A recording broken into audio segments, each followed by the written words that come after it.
We got week 3 of NFL football. Let's start with Cam Ward. I mean, it's first possession of the game, and the man's throwing a nonchalant pick six. But at least Cam Ward isn't Michael Penix. This guy's actually dog shit. This man threw a pick six of his own. But outside of the pick six, this man can't make any type of pass. He's 0-4 when the other team scores over 7 points. How the fuck is that possible? The Panthers fried the Falcons 30-0, and Michael Penix pretty much summed up the whole game. The NFL had 3 field goals get blocked in a matter of like 10 minutes. Jordan Davis of the Eagles blocks this one and takes it to the crib to secure their win. The Jets in the clutch against Tampa Bay blocks a field goal, which also gets taken back to the crib. Sadly enough, they did not win this, but their head coach was definitely hype about it. Aaron Glenn saw this shit go into the crib and started moving like he was in Hotel Transylvania. Then the Browns secure a blocked field goal against the Packers, and they took advantage of it. They rushed the ball up the field and was able to secure a 56-yard field goal to win the game. Look at the situational awareness. Shout out the ref for letting him mark the ball.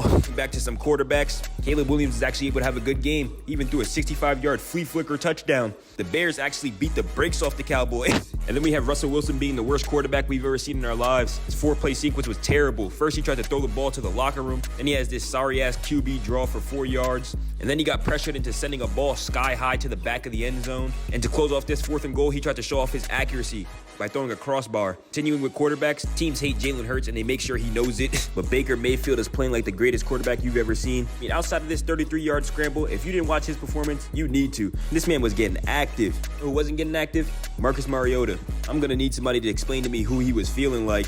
Ain't no way he thought he was safe enough to try to hurdle something. And he even managed to put his own head coach in concussion protocol. There's no way his lights weren't out for at least a second. Still with the quarterbacks, CJ Stroud is washed and I don't know what to tell anybody. I mean, he can't even prove to himself a little bit that he's not. To be honest, the best performance of the day gotta go to Isaiah Rodgers. The man put on a defensive masterclass. I mean, the man had an 87-yard pick six, 2 forced fumbles, and a 66-yard fumble return. Snatched that shit from Jamar. And on the other side of the coin, you have players like Marvin Harrison. He's actively trying to go out there and prove that he's a bust. In case you couldn't see it, here's a slow-mo of him being an awful wide receiver. Why the fuck can't he catch a football anymore? Moving on to some running backs, we got Javonte Williams getting the ball absolutely took from him.